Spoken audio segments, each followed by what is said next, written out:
Everyone has to do Si vous ne savez pas ce que vous consommez, everything they can ne le consommez pas. in order to make sure they are on the right side of history. Consommateur engagé, aujourd'hui, c'est un boulot à plein temps. 84% de coton de la Chine, elles viennent de la région ouïghour. Posez-vous la question de savoir ce qu'il y a dans les vêtements. La fast fashion, c'est un vieux nuggets pourri. C'est nous qui dessinons aussi le monde de demain. There's another way of living on this planet. Change your minds, you guys.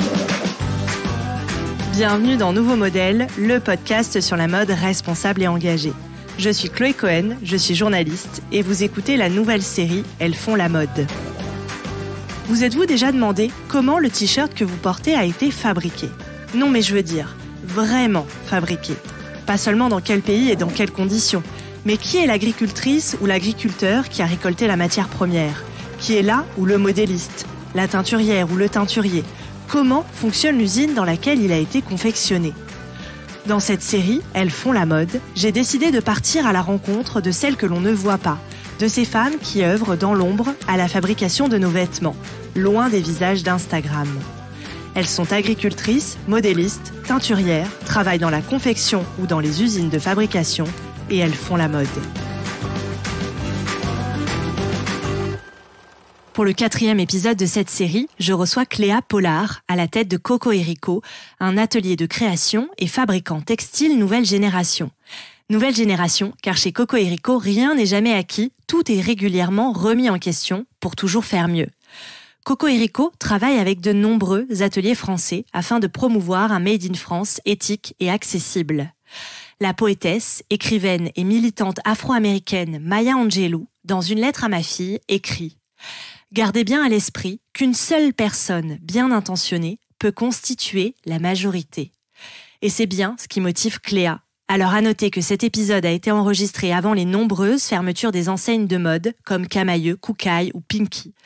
Mais vous l'entendrez, mon invité l'avait un peu prédit. Je vous souhaite une très belle écoute. Bonjour Cléa. Bonjour Chloé. Merci beaucoup d'avoir accepté cette invitation et je suis ravie d'être dans votre atelier chez Coco & Rico. Donc si on entend quelques bruits de fond, c'est normal parce qu'il y a des machines qui fonctionnent. C'est ça. Donc Coco & Rico, c'est un concept de réseau d'ateliers. Est-ce que tu peux nous raconter peut-être l'histoire, la genèse de ce projet, comment tu es arrivée à le créer, pourquoi, voilà, nous raconter un peu les débuts finalement. Carrément. Déjà, merci pour l'invitation Chloé. Évidemment, je connais ton podcast, ça fait longtemps que je t'écoute et ça me fait très plaisir de t'accueillir chez nous, chez Coco & Rico. C'est vraiment cool de ta part. Alors, Coco & Rico, c'est une entreprise qui existe depuis 6 ans presque. En fait, qu'on a créé avec mes 2 associés, Gabriel et Jules. En fait, il y a 6 ans, on a décidé de lancer une marque de vêtements. L'idée, c'était plutôt de travailler avec des artistes qui sont cotés sur le marché de l'art et en fait de vendre des vêtements un peu comme une œuvre d'art à part entière. Donc on cherchait à faire des vêtements vraiment de super haute qualité. C'est pour ça qu'on s'est dirigé vers la fabrication française parce qu'on voulait vraiment valoriser le savoir-faire. L'idée c'était de vendre des pièces en édition limitée. Donc il y avait la toute petite série qui s'inscrit carrément dans la slow fashion. Et en fait ça a vraiment été le parcours du combattant. C'était l'enfer, on a perdu vraiment beaucoup de temps, beaucoup d'argent. Les ateliers en direct, ils répondaient pas aux mails, ils répondent pas au téléphone, ils te disent qu'ils vont te livrer, finalement ils te livrent dans 6 mois. Les modélistes, avant de réussir à avoir un proto qui nous correspondait, ça a été beaucoup de temps. On a fait plein de versions de proto, plein de versions de patron. C'était vraiment difficile. Il y avait aucun fournisseur qui voulait nous vendre de la matière parce qu'on n'atteignait pas les MOQ, etc. Enfin, toutes des galères que plein de gens qui se lancent dans la mode ou même des jeunes marques qui fonctionnent bien mais qui ont 5 ans d'expérience qui continuent à rencontrer ce genre de galères quoi. Et en fait on s'est dit bon vas-y tu sais quoi laisse tomber, en vrai le plus simple c'est de montrer notre atelier nous-mêmes quoi. Et là on entend parler d'une vente aux enchères d'une usine qui ferme malheureusement ses portes vers Lyon. On prend notre vieux Renault Espace, on descend et on ramène quelques petites machines dans ce coffre qui a survécu à ce chemin. Et en fait, on prend un entrepôt de stockage à Évry où on construit les murs de notre atelier. Donc, on est vraiment au milieu des palettes avec des machines.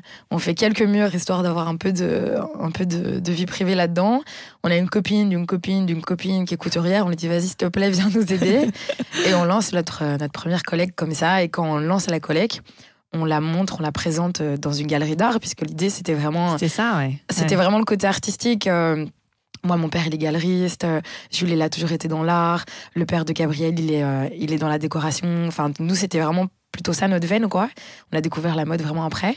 Et donc, on lance cette collecte et on a plein de créateurs qui viennent nous voir ou des marques de 3-4 ans. Mais où est-ce que vous avez fait ça? C'est exactement ce qu'on veut. On a besoin de qualité. On veut pas faire des quantités énormissimes. On veut faire du français, on veut faire du bio. Comment vous avez fait ça? Et là, en fait, on fait notre premier pivot et on ouvre notre tout premier atelier Coco et Rico. Ok, c'est une chouette histoire, dis donc. Ouais, c'est une chouette histoire. C'est une histoire. C'est un beau début d'aventure. C'est un début d'aventure qui nous correspond bien.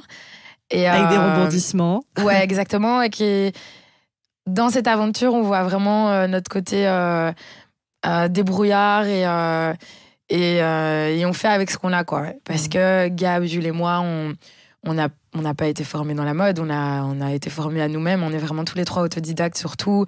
Moi, je travaillais dans les dessins animés, Jules faisait de la sérigraphie, lui-même, il faisait ses cadres quand il apprenait à faire ça tout seul. Gab, il a toujours été dans la DA, en faisant des photos, des vidéos. Donc, ça nous correspond bien, quoi, ce début d'aventure. Et ça nous a mené là où on en est maintenant. On a continué à pivoter dans notre modèle économique. Et là, on est une belle boîte, 6 ans plus tard, avec du personnel, avec plein de partenaires et avec un impact éthique et éco super positif. Donc, de toute façon, on va y revenir sur tout ça. Mais déjà, ça prouve que le Made in France, c'est possible. Ouais. Donc, c'est encourageant.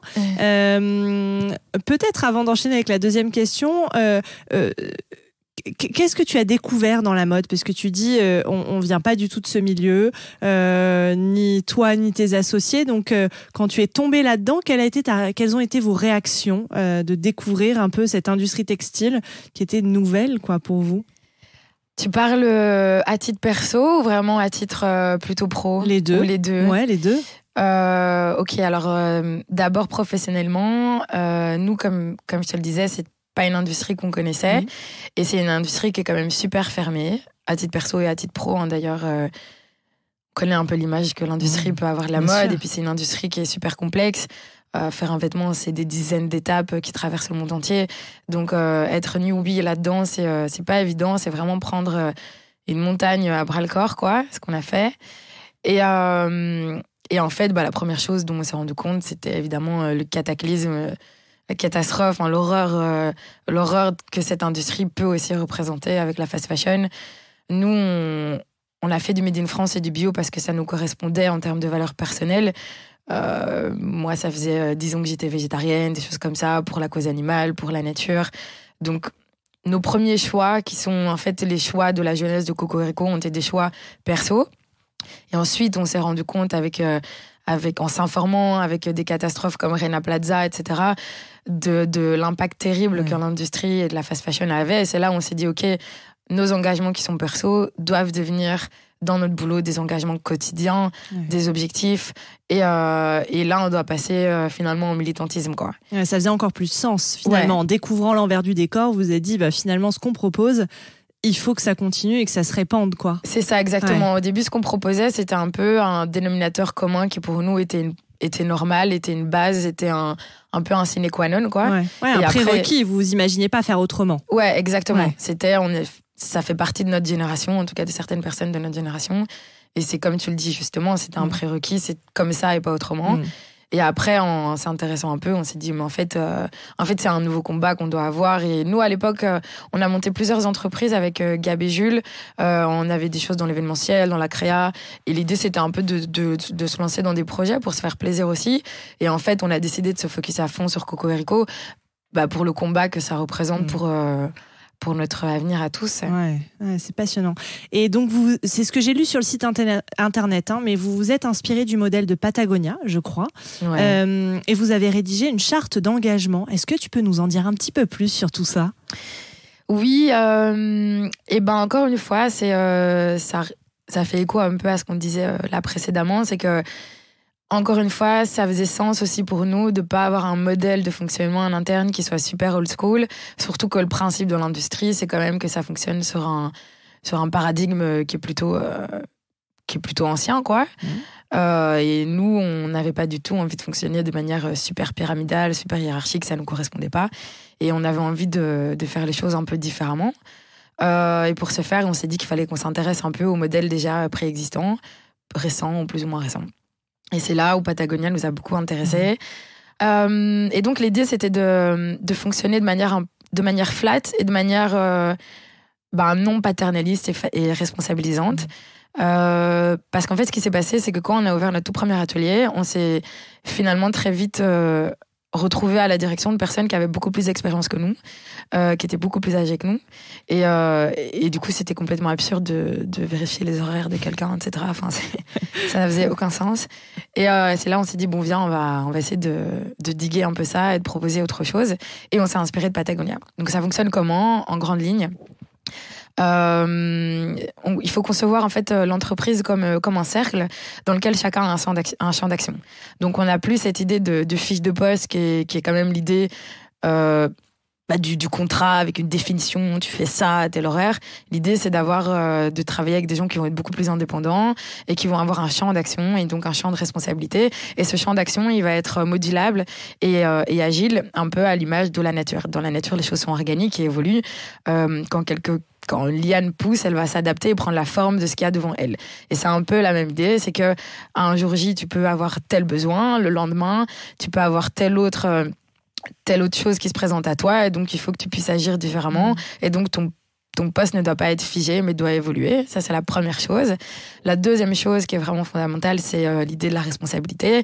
Chacun doit pouvoir prendre des décisions sans devoir demander de l'autorisation pour prendre ses décisions ou pour exécuter les décisions qu'il a prises. Parce que sinon, forcément, on devient moins efficace et puis c'est un peu paternaliste, quoi. C'est pour ça que chez Cocorico, c'est important de rester une petite boîte et d'avoir pas mal de partenaires. C'est pour permettre cette agilité. Au-delà de 25 personnes, ça devient... Il y a des gens qui l'ont fait, Patagonia le fait, mais ça devient un challenge qui est différent. Et nous, on a vraiment envie de mettre tout notre investissement financier et intellectuel dans le fait de devenir encore plus éco-responsable. Ouais. Et en tout cas, nous, en tant que fondateurs, que 3 cofondateurs, quoi.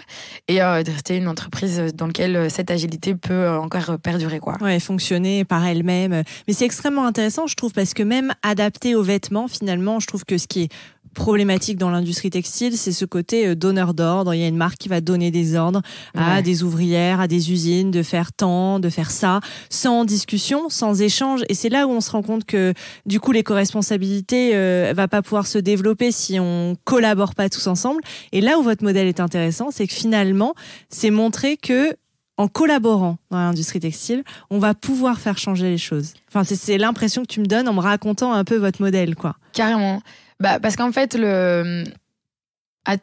individuellement, pour moi et pour mes 2 associés, finalement, le gros challenge quand tu montes une entreprise à impact, c'est quand même un challenge qui est plutôt philosophique, qui est celui de, ok, tu montes une entreprise, ça veut dire que l'objectif d'une entreprise, c'est quand même strictement financier. Comment réaliser et mettre à bien un projet qui a un impact positif sur l'environnement et sur les gens, alors que la base de cette entreprise est celle d'amasser un capital, quoi. Et du coup, c'est toutes ces questions que tu vas te poser le long de la direction de cette entreprise. C'est remettre en question chaque chose, l'investissement que tu vas faire, la gestion en interne, la gestion en externe. Comment grossir aussi. Comment croissance. C'est ça. Quels sont les... Exactement. Quels sont... Est-ce que la croissance est antinomique ou pas de l'impact? Produire quelque chose, par définition, c'est aussi antinomique de l'éco-responsabilité, finalement. C'est pour ça, d'ailleurs, que chez Cocorico, on se pose pas mal de questions et on remet pas mal de choses en question. Si je parle de la production, nous, on fait énormément d'upcycling, on travaille beaucoup avec du dead stock. C'est vraiment la première solution qu'on va proposer aux marques ou aux jeunes créateurs avec lesquels on travaille, aux grandes entreprises, parce qu'on va considérer que, du coup, on va pas produire, on va, du coup, avoir un impact qui va être le plus positif possible dans la mesure où on fait de la production. Et quand on a décidé donc d'avoir une gestion en interne un peu différente, c'était dans cette lignée, quoi, de réflexion qui est ok, à partir de quel moment est-ce qu'on peut parler de capitalisme vert, est-ce que ça veut dire quelque chose ou pas, et d'ailleurs c'est assez rigolo parce qu'on parlait de Patagonia avant, mais Mediapart a fait une enquête assez intéressante sur eux. Est-ce qu'on n'est pas dans le paroxysme du capitalisme vert quand on décide de faire en sorte que la terre soit l'actionnaire majoritaire de l'entreprise. C'est vraiment pousser à l'extrême les questionnements et l'ambition que nous on a ou que toutes ces nouvelles entreprises à impact ont, que je trouve intéressante parce que finalement c'est quand même un peu la seule solution qu'on a trouvée. C'est ok, le gouvernement, bon, on va pas compter trop dessus. Beaucoup de gens ils consomment comme ils peuvent consommer, et quand tu proposes du Made in France ou du bio super cher, ben, ils s'adaptent à ça, ils n'ont pas trop le choix. Donc c'est un peu à nous, le job des entreprises à impact, de faire ça. Mais quand tu dis ça, est-ce que tu te poses pas la question aussi de ok, est-ce que ça make sense que Twitter bannisse Trump ou pas, tu vois? Donc c'est ce que j'adore dans ce job, c'est que c'est un job qui est hyper sensé en day to day, parce que tu vas vraiment faire participer à quelque chose. Mais en plus de ça, c'est un job qui est hyper sur lequel il peut y avoir beaucoup de réflexions. Ouais. Beaucoup de challenges intellectuels sur toutes beaucoup ces de challenges intellectuels. Ouais. Et finalement, c'est aussi à l'image de la mode, parce que la mode, c'est quoi? La mode, c'est quand même deux choses. C'est d'un côté quelque chose qui peut avoir l'air super superficiel. Quand on te dit des fashionistas, c'est des termes qui ont une connotation qui est négative. Et à côté de ça, quoi de plus identitaire culturellement et individuellement qu'un vêtement? C'est la première chose que tu fais le matin. Ça peut être un combat quand on voit des femmes qui enlèvent leur voile, quand on voit les looks punk. C'est aussi des choses qui sont super politiques. Donc je trouve que c'est vraiment violet chez les suffragettes. Enfin, il y a plein de de vêtements qui ont une connotation ultra politique. Exactement. Ouais. Pour revenir peut-être à Coco Rico aussi, combien d'ateliers compte le réseau aujourd'hui? Est-ce que nous en parler un petit peu, où est-ce qu'ils sont situés, comment vous les sélectionnez, ce genre de choses? Alors déjà, je vais revenir un peu sur le terme réseau que je trouve peut être nuancé.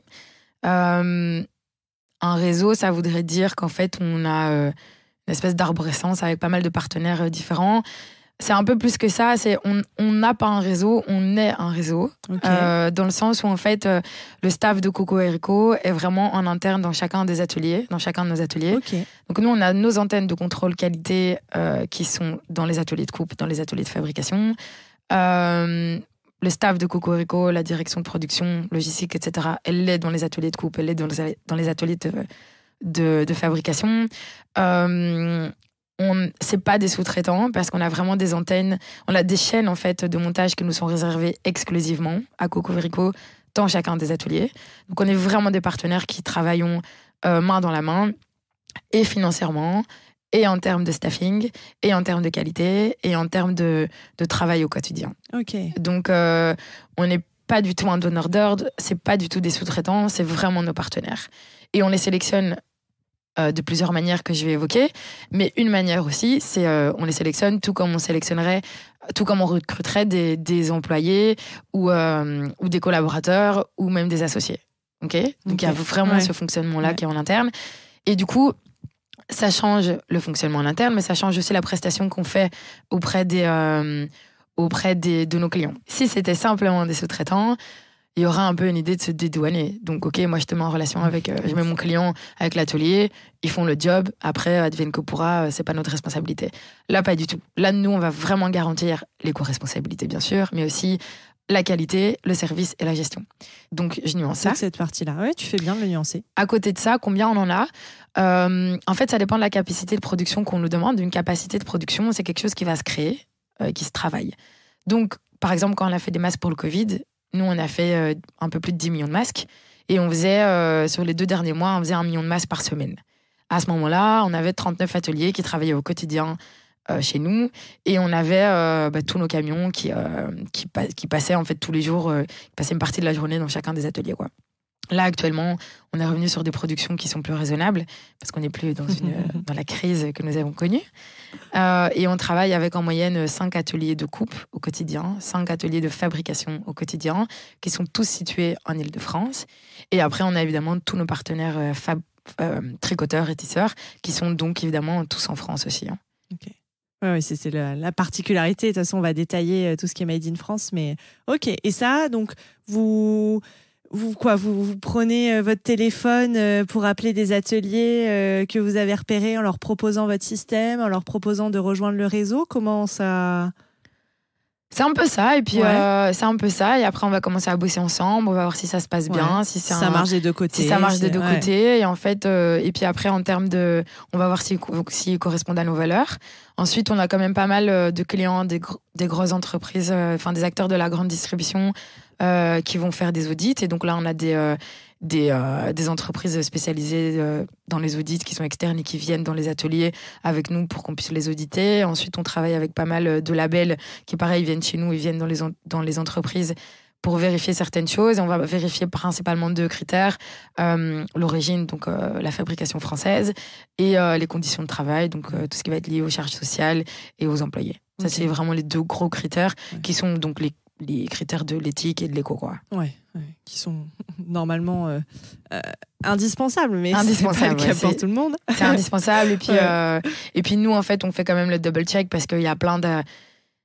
Tu peux aller dans des ateliers où ils vont te donner des papiers de l'URSSAF qui sont OK. Et en fait, tu te rends compte que c'est pas vraiment OK. Donc, nous, c'est une des raisons pour lesquelles on passe beaucoup de temps au quotidien. C'est pour être sûr que les conditions de travail sont cool, quoi. Ouais, sont Il y a zéro, sont bien. ouais. Zéro truc caché, quoi. Exactement. Zéro vice caché. Exactement. Donc, c'est ce que tu disais, vous gérez le sourcing et la manufacture, c'est ça, dans les grandes lignes. Donc, la manufacture, ce que vous écrivez sur le site, mais j'aime bien le rappeler parce que c'est pas forcément clair pour les gens qui pourront écouter l'épisode. Donc, c'est la coupe, la confection, le contrôle qualité, le conditionnement et la logistique.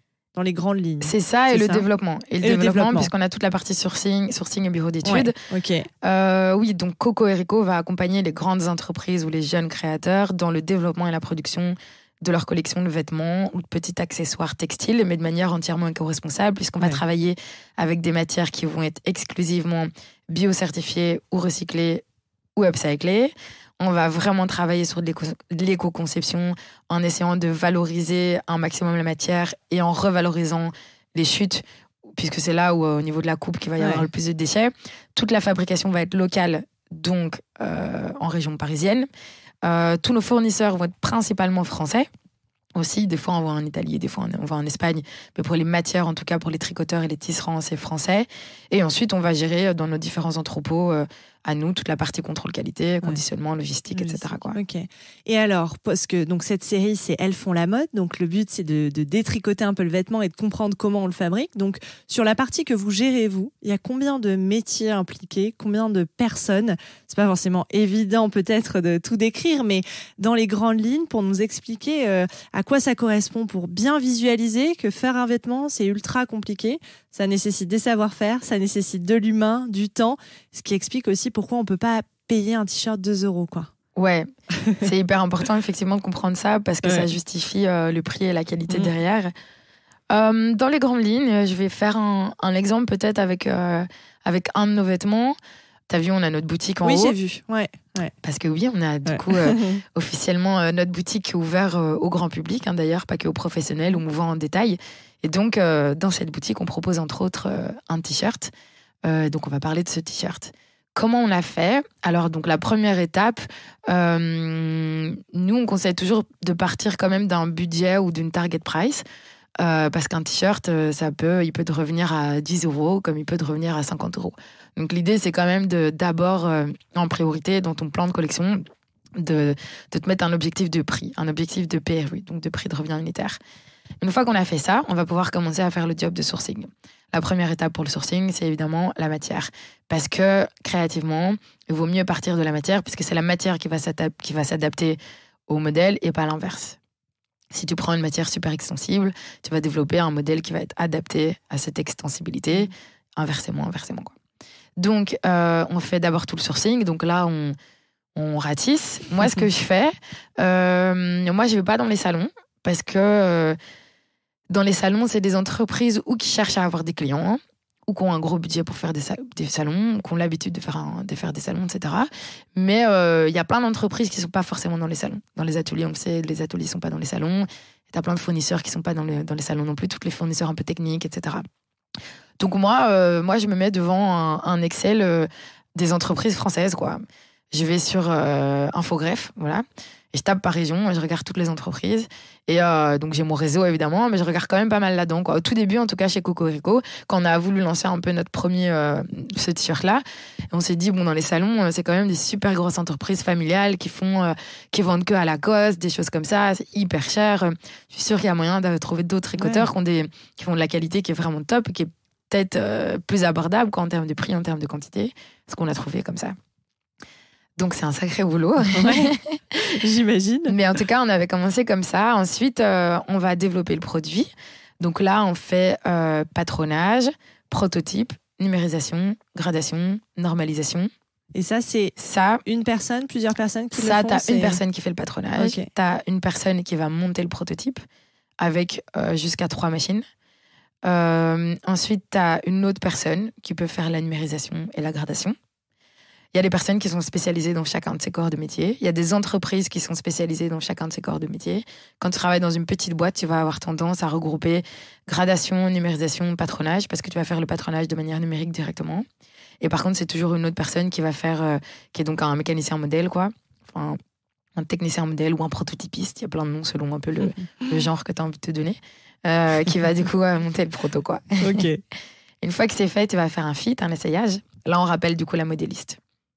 La modéliste qui est du coup pas forcément la personne qui fait le patron, quoi. En général, t'as vraiment une modéliste et ensuite t'as patron, numérisation, gradation et la troisième personne qui fait le proto, quoi.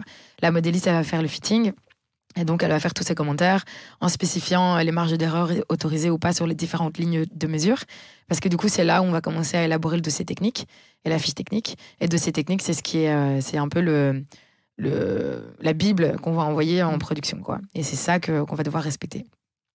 Une fois qu'on a fait ça, on arrive du coup à notre modèle, le dossier technique, et là on a vraiment le costing en détail. On peut élaborer le temps de travail, la consommation. Ok, quelle matière, on a besoin de combien de matière pour combien de tissus, combien de bore-coat, combien de fils, combien de tout ça. Ok, par taille évidemment, parce que ça se fait par taille. Ensuite on peut faire une moyenne. Mais quand on voit en production, si tu fais un S et 10 XL, t'as évidemment pas du tout le même résultat de conso que si tu fais 5 S et 1 XL, quoi. Ouais. Donc consommation matière, c'est quelque chose qui est super malléable et qui va en fait vraiment se valider à l'étape de production. Donc on a terminé ça. Ensuite, on fait du coup un plan de coupe. Donc ça veut dire qu'on va placer notre patronage en fonction des différentes matières, des différentes coloris qu'on va pouvoir faire, qu'on aura envie de faire. On va le placer sur un plan de coupe, sur un logiciel, et ensuite on va l'optimiser au maximum pour avoir le moins de chutes. Parce que du coup, je le rappelle que la chute, ça représente, on dit que 80% de la perte du textile, pas 80% du tissu évidemment, mais 80% de la perte qui existe dans une production, on le fait à l'étape de la coupe. C'est pour ça que nous, on va faire pas mal de revalorisation de chutes. Exemple, on va faire des petites pochettes, on va faire des coussins, on va faire tout ce qu'on peut en fait avec ça, quoi, pour essayer de les récupérer. Et quand on peut pas les récupérer, chez Cocorico, on travaille avec une entreprise de réinsertion sociale qui va les récupérer, les broyer et qui en fait souvent de l'isolant. Okay. On fait pas mal d'isolant avec ça, des choses comme ça, pour éviter de les brûler, quoi. Ouais. Et donc on part en production. Là, d'abord, on va matelacer. Il y a plusieurs manières de matelacer. Matelacer, ça veut dire faire des couches de tissu pour le couper. On les matelasse ou à la main, donc il y a des gens qui font vraiment à la main, ou avec un chariot automatique, donc ça c'est vraiment automatique, ou alors avec ce qu'on appelle des tables en fait, des tables recto, qui sont des tables qui se redressent. Et donc là, on est un peu à mi-chemin entre l'automatique et la main, quoi. Tout ça est très chronophage, évidemment. Oui. Ensuite, on découpe. Pareil, on découpe ou à la main, ou au laser, ou à la lame, ou automatiquement, dépendamment de la matière, dépendamment de la machine, dépendamment du budget. Tout ça ça fait qu'à chaque étape, on a quand même plus ou moins 3 manières de pouvoir faire quelque chose. Et donc, avec 3 intervenants différents, avec 3 techniques différentes. Donc, non seulement c'est des lieux différents, du staff différent, des expertises différentes, mais aussi du matériel différent. Donc, on imagine tout l'investissement que ça peut être, quoi. Et après, on part. Et tout ça, donc, on reprend un camion. C'est pour ça qu'on fait que qu'on essaie d'être, qu'on est qu'en Île-de-France, c'est pour évidemment avoir optimiser les 300 mètres entre, exactement. On optimise en termes de temps, en termes de carbone, en termes de coût, en termes d'essence. Là, je vous raconte pas les heures et les heures et les heures de file d'attente d'essence qu'on a fait ces dernières semaines. Ouais. Et on part en fabrication. Et donc, dans la fabrication, d'abord, il y a les surfileuses, les piqueuses plates. Donc, chacun va faire une étape. Chaque chaîne fait une étape différente. Une fois qu'on a assemblé le gros, on va faire les finitions. Une fois qu'on a fait les finitions, donc ça pareil, c'est du staff différent. Une fois qu'on a fait les finitions, on va repasser. Des fois, on repasse entre, souvent. Il y a pas mal de pièces où un t-shirt, c'est pas le cas, mais on est souvent obligé de repasser entre pour que le montage soit bien fait. Donc ça fait un peu des allers-retours, quoi, aussi. Et une fois qu'on a le produit fini, à chaque étape, à chaque grande étape, on a évidemment eu un contrôle qualité inline. Donc on va vérifier chacune des étapes avant de la passer à l'autre étape. Et c'est une fois qu'on a le produit fini qu'on fait contrôle qualité final. Et donc là, on mesure et on utilise le dossier que la modéliste nous avait fait pour vérifier un peu les marges d'erreur, etc. Une fois que c'est OK, on envoie au conditionnement, qu'on va recontrôler parce qu'on a quand même un cahier des charges sur le conditionnement à respecter. Il faut mettre un sticker, il ne faut pas mettre de sticker, il faut un hang tag, etc. Et ensuite, seulement, ça repart du coup dans un entrepôt pour être ensuite livré au client, là où c'est empaqueté. Donc là, on est sur quoi ? On est sur juste chez nous. Là, on n'a même pas parlé du coton, de la grève, de la DA. C'est ça, on est juste sur la fin, quoi. On est sur, je sais pas, une petite trentaine d'étapes avec quand même une vingtaine d'intervenants différents, quoi. Ouais. Et donc, c'est très complexe. Je vous laisse imaginer quand ça se passe pas dans le même pays. Voilà, tous les allers-retours, tous les transports, ce genre de choses. Beaucoup de problèmes comme ça. Et puis en termes de coût, quand tu as une erreur, ça a un impact sur le coût. C'est pour ça qu'un prix, dans ton prix de revient, tu calcules quand même toujours la perte qu'il peut y avoir, les problèmes qu'il peut y avoir. Je pourrais peut-être vendre mon t-shirt un peu moins cher, mais après, s'il y a un problème, c'est compliqué, quoi. Ouais. C'est millimétré, c'est minuté, c'est compliqué, c'est mesuré. Quand on veut faire de la qualité, c'est ça, ouais. C'est extrêmement précis. C'est hyper précis, et puis chaque seconde vaut de l'argent, quoi. Ouais. Et chaque geste vaut de l'argent. Ouais. Et comme on fait du Made in France, les gens ils ont envie de faire du Made in France et des bio, mais ils n'ont pas les moyens de le faire. Donc il faut que le prix soit le plus bas possible. Donc il faut optimiser au quotidien. Ouais. Mais c'est d'ailleurs, ça va faire le lien avec ma prochaine question, c'est vous souhaitez démocratiser la mode éthique et le Made in France. Donc qu'est-ce que vous entendez par là ? Et surtout, comment vous faites en fait pour le rendre accessible, ce Made in France et cette mode éthique ? Le combat pour l'écologie, c'est un combat qui est inhérent au combat social. On le sait, parce que c'est évidemment les plus riches qui vont polluer et c'est les plus pauvres qui vont subir cette pollution. Donc tu peux pas parler d'écologie sans parler de social. Chez Cocorico, ça a vraiment fait partie de notre jeunesse et de notre ambition. C'était de rendre le Made in France et le bio accessible à tous. Le jour où on peut faire en sorte que des étudiants ou que des mamans qui cumulent plein de jobs et qui ont des enfants puissent se permettre d'acheter du bio et du Made in France, et là, on a vraiment gagné. Avant ça, on peut se poser la question, est-ce que quand tu fais quelque chose qui a un prix qui est élitiste, qui est donc excluant, est-ce que c'est vraiment éthique ? Quand tu vois des hoodies qui sont à, je sais pas, 120 €, et qui sont pas forcément bio, qui sont français, qui sont pas forcément bio, c'est super cool parce qu'il y a toute la partie créa derrière, parce que c'est des beaux produits. Moi, c'est des sapes que je m'achète, hein, donc j'adore ça. Mais c'est quand même des produits qui vont rester super élitistes et qu'il y a seulement une certaine partie. C'est seulement certains Parisiens qui peuvent se permettre ça, on va pas se mentir, quoi. Et c'est très bien, et c'est un marché comme un autre. Mais c'est aussi important de resituer les choses et de se dire que l'écologie, c'est un combat social et que ça fait aussi, en tout cas nous, ça fait partie de notre job d'essayer de permettre de pouvoir proposer dans notre boutique, en tout cas en détail, des t-shirts qui sont bio, tricotés en France et fabriqués en France, qui sont là pour notre campagne de crowdfunding, on l'avait vendu à 9,99 €. Là, c'était un prix d'appel où nous on gagnait rien là-dessus. On était juste flat, juste pour montrer que c'était possible. Et là, on le vend il est à 14 €. Il est à 14 €. Mais tricoté en France, bio. Et donc, on peut faire un pull à 14 € en payant un t-shirt. Ouais. Un t-shirt à 14 € en payant correctement les gens. Là, il est à, si je me trompe pas, on est en train de le lancer, il est à 14,99 €. Enfin, 99, pardon. Comme vous le savez, peut-être, je suis belge. On entend le petit accent. Et il faut baisser ses marges au maximum. C'est un peu sur des opérations spéciales. Peut-être que tout le temps en continu, c'est compliqué. Ça peut pas être le seul produit, quoi. Et en fait, il faut mutualiser. Moi, quand je fais une prod, je produis pas 100 pièces pour un client. Je produis 100 pièces, plus 100 pièces, plus 100 pièces, plus 100 pièces pour plein de clients. Et en fait, à la fin, peut-être que je fais 1000 pièces ou 5000 pièces et ça me permet d'avoir des coûts intéressants.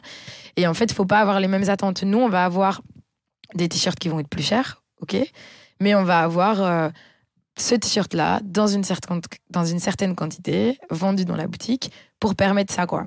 C'est pas notre seul produit, mais c'est une des choses qu'on fait. C'est un peu, c'est une des actions qu'on mène, en fait. C'est pas la seule action qu'on mène. Le collectif le permet, quoi. Ouais, c'est ça.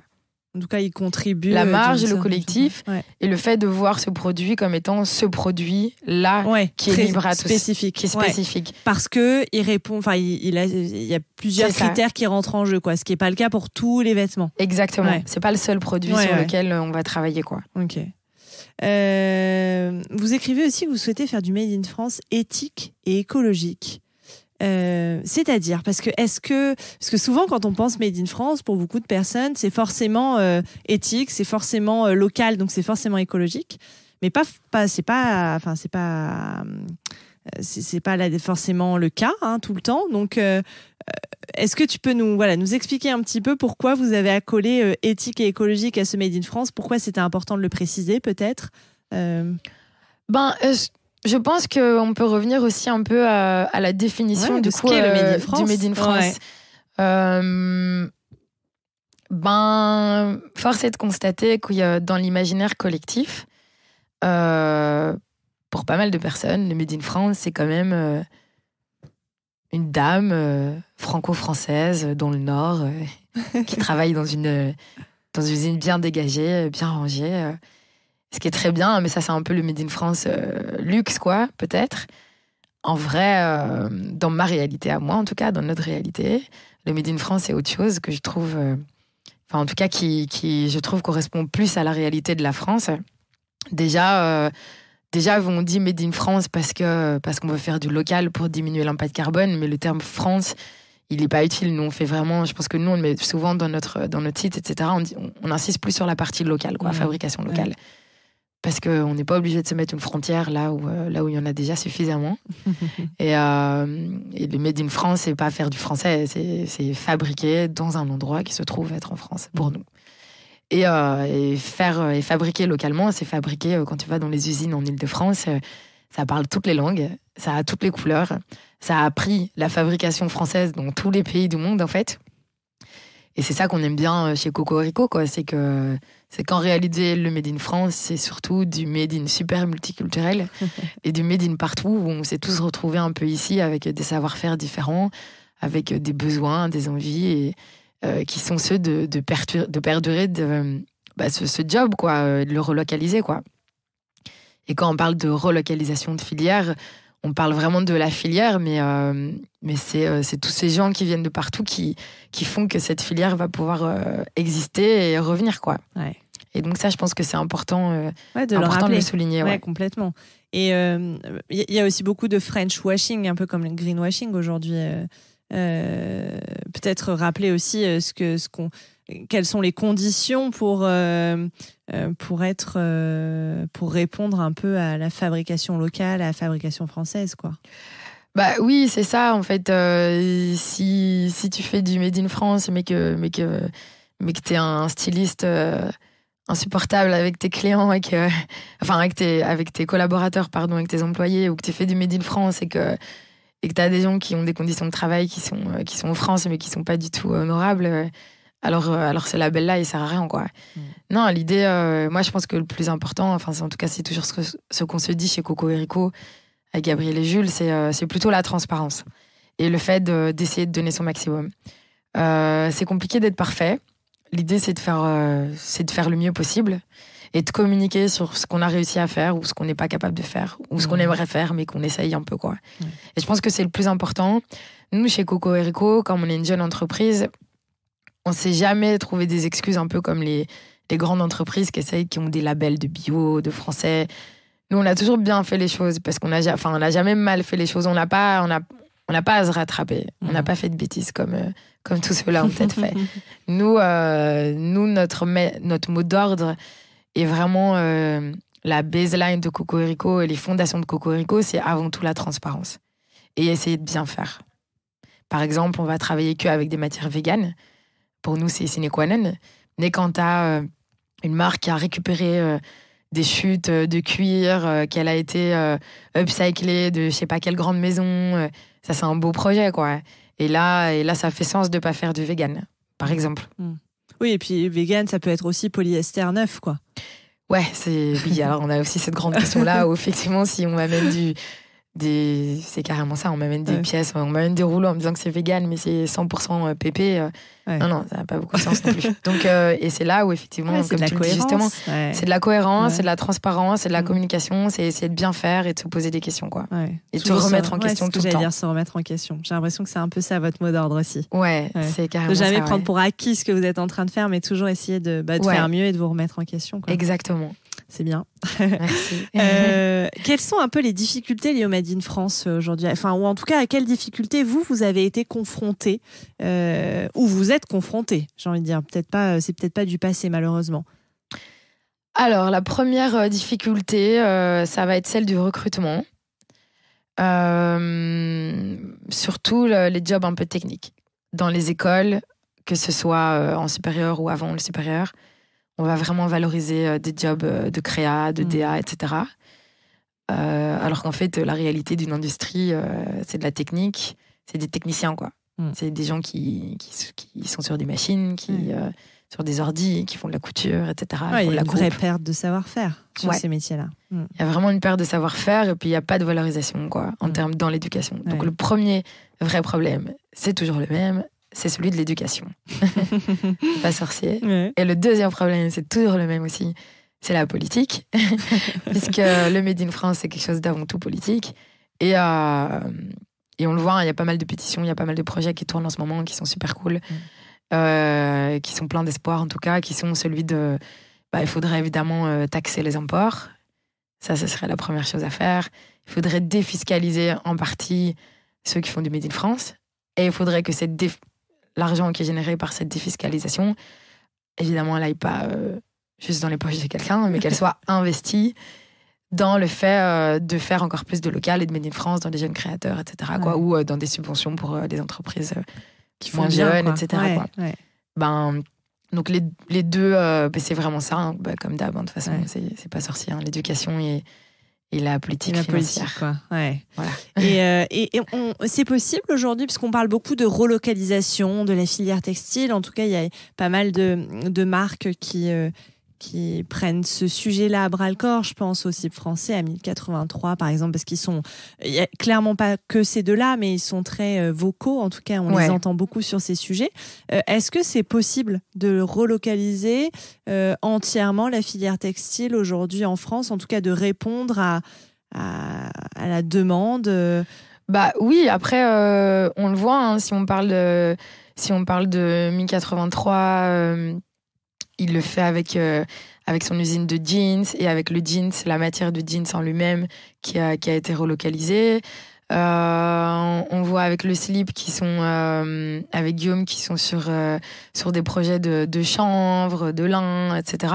Donc c'est carrément possible et c'est en train de se faire. Il y a plusieurs mois, il y a la première filature de lin qui a réouvert.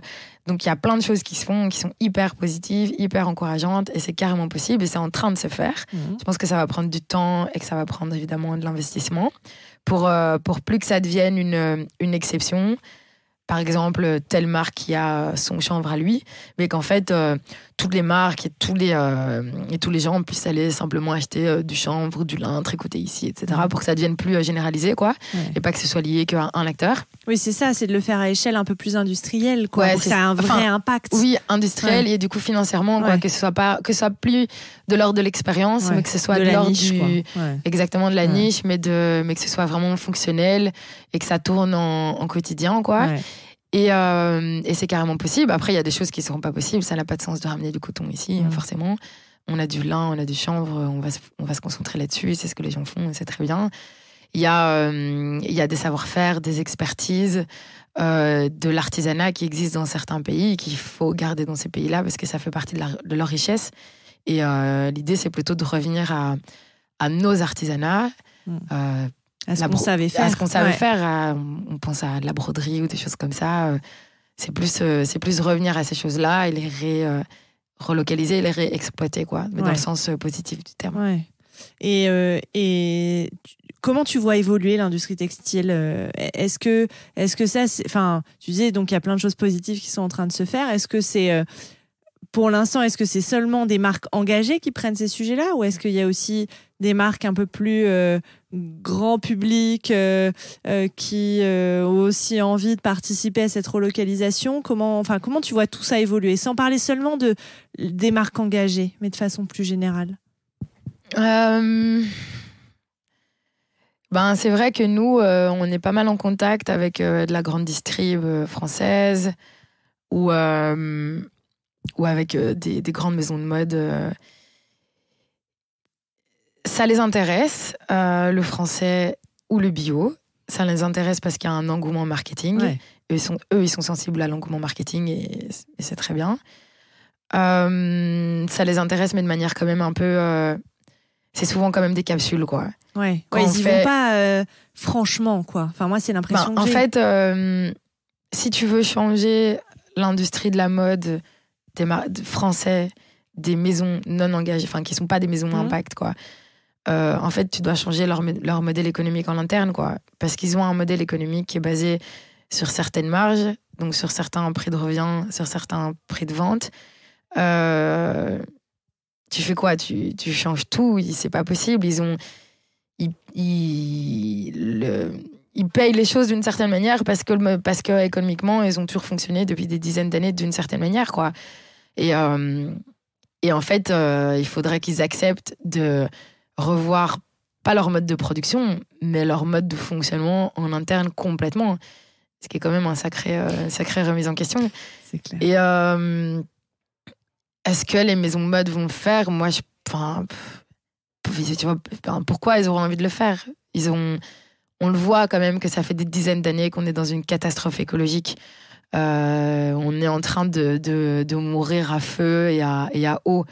Ils vont pas forcément, ils le changent pas leur fonctionnement en interne. Moi, je pense que l'avenir, il est dans la consommation. Je pense que les acteurs sont on le sait, des consommateurs, quoi. Et je pense que notre seule manière de pouvoir vraiment changer l'industrie de la mode, c'est via les maisons à impact, quoi. Parce que nous, on a un fonctionnement de base. Tu parles de Slip, tu parles de 1083, on parle de Cocorico, qu'on le nôtre. Et nous, on a géré économiquement les choses pour que ce soit viable pour nous. Et du coup, nous, on peut fonctionner comme ça. Et nous, ça fait partie de notre identité. Je vais pas forcément citer les maisons de mode qui fonctionnent pas comme ça, ou la grande distrib qui fonctionne pas comme ça en France. Ouais. Mais juste parlons en France. Il y en a, il faut un peu de français, mais de base, je vois pas quel avenir il est. Je vois pas en quoi il y aurait un avenir pour eux, quoi, dans ce monde-là. Moi, je pense que quand on parle d'écologie, je pense qu'il faut être un peu extrême. Je sais pas si c'est bien de dire ça, mais pour moi, mon avenir idéal, c'est que les gens arrêtent d'acheter tout chez eux, que toutes ces marques-là et ces maisons-là n'existent plus et tombent, et que ce soit les maisons de mode à impact qui perdurent, quoi. Ouais. Et l'avenir du monde, il est là, il est pas ailleurs. C'est tout, quoi. Et le politique dans tout ça, ce que tu disais, c'est quand même un des gros points. Toi, tu crois pas à... moi, je pense que ça revient un peu à ce qu'on disait. Ok, on fait du capitalisme qui est vert, d'accord, mais en fait, la seule chose qui doit rester finalement de l'ancien monde, c'est cette histoire de capital. Tout le reste, il faut le changer. Et il faut essayer d'être beaucoup plus extrême, il faut aller dans ses retranchements, quoi. Il faut boycotter. Il faut carrément boycotter. Il faut pas te faire de langue de bois. Faut pointer du doigt les entreprises qui font ça. Et il faut pas acheter chez eux. Il faut fonctionner différemment qu'avec des entreprises qui font différemment, quoi. Ouais. Et là, dans le contexte actuel de difficultés économiques, clairement, avec l'inflation, on voit bien que les gens vont galérer, que les fins de mois sont difficiles pour beaucoup de personnes. Donc, quand on demande de dépenser un tout petit peu plus, tu prouves aussi que vous faites des t-shirts à 14 €, donc c'est pas forcément de dépenser beaucoup plus, mais par rapport à un t-shirt de fast fashion qui va coûter 5 €, il y a quand même une sacrée différence, et il y a beaucoup de gens pour qui 2-3 € à la fin du mois, c'est important. Ouais, c'est vrai, ça c'est sûr. Bon, de toute façon... Après, c'est pas forcément ces personnes-là qui surconsomment, aussi. Oui, en plus. Là, ce que je veux dire, c'est un discours qui est encore une fois qui s'éloigne un peu du quotidien, de la réalité des gens. Mais quand tu consommes différemment, en fait, tu ramènes aussi une notion de plaisir dans la consommation, quoi. parce que tu vas acheter moins et un peu plus cher. Et donc, l'idée, c'est d'aller vers ça. Mais il y a des gens qui, évidemment, n'ont même pas le temps ou l'énergie ou l'espace dans leur vie pour réfléchir à ramener une notion de plaisir dans une consommation, quoi. C'est sûr. Là, on est en train de faire un podcast sur la mode éco-responsable. C'est quand même, c'est très réservé à certaines personnes qui produisent, à certaines personnes qui consomment de cette manière. Mais c'est pas grave parce que c'est dans la marginalité qu'on va aussi construire ce qui sera le futur de la généralité. C'est parce que nous, on est marginaux, qu'on est en train d'encadrer une certaine marge et de l'emmener dans une certaine direction. En fait, il faudrait que déjà ceux qui peuvent se le permettre le fassent. C'est déjà ça, là, on aura gagné quand même beaucoup. Hein. C'est exactement ça. C'est le principe du loup des steppes d'Hermann Hesse ou de tous ces anti-héros. C'est qu'en fait, tu définis une marge qui ensuite va être suivie. Et c'est parce que nous, on propose et on fait les choses différemment que petit à petit, ça va devenir une réalité, une généralité. Tout comme il y a 10 ans, t'avais pas de steak vegan, quoi qu'on en pense des steaks vegan chez Carrefour, et bon, maintenant t'en as plein. Et c'est parce qu'il y a des gens qui ont été hyper militants et qui ont agi au quotidien dans leur job là-dessus. Et c'est pour ça que je pense que c'est la responsabilité des entreprises de créer, encore une fois, c'est super, c'est ma vision, mais c'est notre job aux entreprises de créer le monde de demain, si le monde de demain il y a. Mais en tout cas, aujourd'hui, c'est notre job à nous. Ouais. En tout cas, vous, c'est la mission que vous êtes donnée avec Coco Erico. Ouais. Et puis parce que c'est dans ce monde qui est aussi terrifiant, que c'est dans notre job à nous, en tout cas c'est ce que je vois, c'est l'espoir du monde de demain, il vient en faisant des actions aujourd'hui, quoi. Ouais, c'est vrai. Et en fait, si tu fais pas d'action aujourd'hui, alors effectivement tu peux croire que ça sert plus à rien, mais si tous les jours t'en fais à fond, à titre perso et à titre pro, et c'est pour ça vraiment les grandes entreprises, c'est notre job de faire ça, quoi. C'est important. Ouais. Pour terminer l'interview, j'ai quelques questions un peu plus personnelles sur toi. Parce que tu travailles dans cette industrie textile, donc quel est ton rapport, toi, à la mode, aux vêtements, aujourd'hui? Ou comment il a évolué, ce rapport-là? Eh ben, c'est un peu ce que je te disais aussi en début d'interview.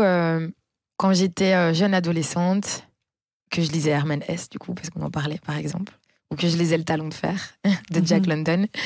La mode, c'était vraiment tout ce que j'arborais, quoi. C'était hyper superficiel, ça n'avait aucun sens, je trouvais ça absurde. Je comprenais pas comment on pouvait passer de l'énergie et du temps là-dedans à vouloir s'habiller alors qu'il y avait d'autres sujets beaucoup plus essentiels. Mais comme j'étais comme je baignais dans le cinéma et dans l'art, en fait, je me suis quand même intéressée petit à petit à la sérigraphie, à la broderie.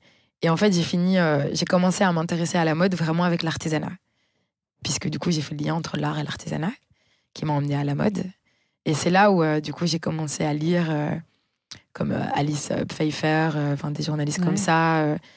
Et c'est là où je me suis rendu compte d'à quel point j'avais été un peu prétentieuse et intelligentsia, mais qu'en tant que jeune adolescente...